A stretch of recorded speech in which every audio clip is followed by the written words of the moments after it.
and Ms. Ross-Leitonen for 5 minutes. Without objection. Thank you, Madam Speaker. Our Ambassador Susan Rice, our permanent representative to the United Nations, has emphasized that the U.S. is taking a new approach to the UN as part of its broader new era of engagement. Instead of protecting the investment of our tax dollars, instead of conditioning our contributions on real reform, the U.S. has adopted a strategy of money now, maybe reform later. At the UN General Assembly, as it begins its new session next week, or this week, there is perhaps no better time to evaluate its effectiveness thus far of this so-called new approach. Well, let's see what they've resulted.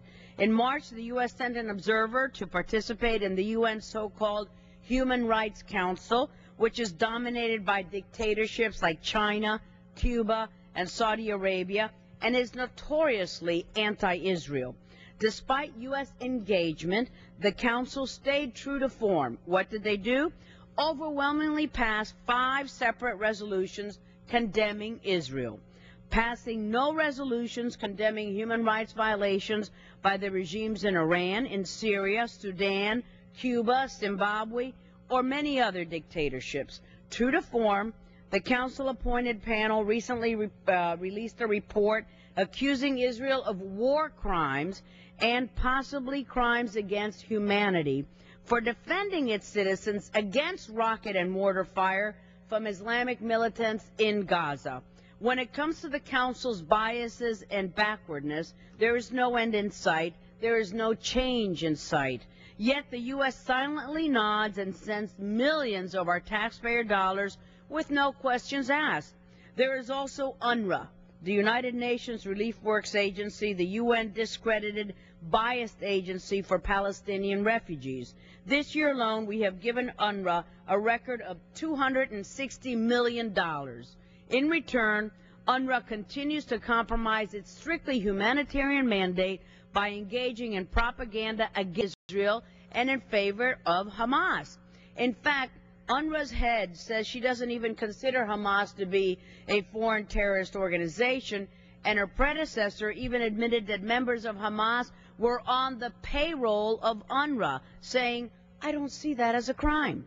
This Deputy Secretary of State Jacob Lew testified before our Foreign Affairs Committee in May, and he said UNRWA's activities received the highest level of scrutiny by the State Department, but we don't even require UNRWA to vet its employees and aid recipients through the U.S. watch list.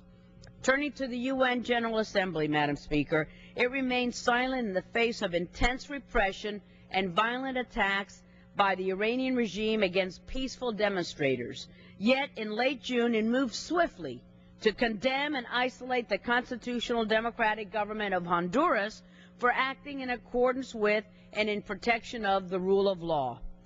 As for the leadership of the new session of the General Assembly, it's a who's who of the world's worst regime. The president? Oh, the former foreign minister of Libya.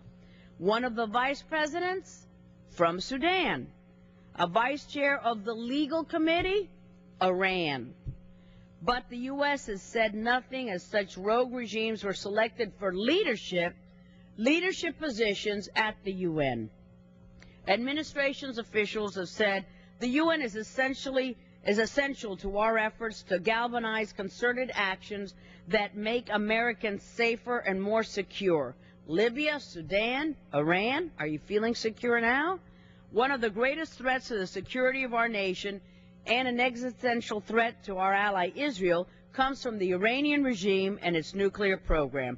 This week, for the first time, a president of the United States will be of the UN Security Council and will have a golden opportunity to raise the threat of Iran on a world stage. The Council will even be holding a special summit on the general issue of nuclear nonproliferation. Yet the actions of specific countries, such as Iran, will be ignored. The U.S. will not use its presidency of the Council this month to push for increased sanctions on Iran or any other regime that pursues nuclear capabilities or sponsors violent extremist groups. The International Atomic Energy Agency continues to provide nuclear technical assistance to Iran and Syria. and the U.S. remains silent. The UN Development Program is accused of misusing funds in Zimbabwe, in Afghanistan, and in North Korea, to name a few, and the U.S. continues to provide them with hundreds of millions of dollars every year in funding. No strings attached. Madam Speaker, enough is enough. Let's put U.S. taxpayer dollars to work for the American people and not for the UN, where the inmates run the asylum. The chair recognizes the gentleman from the Northern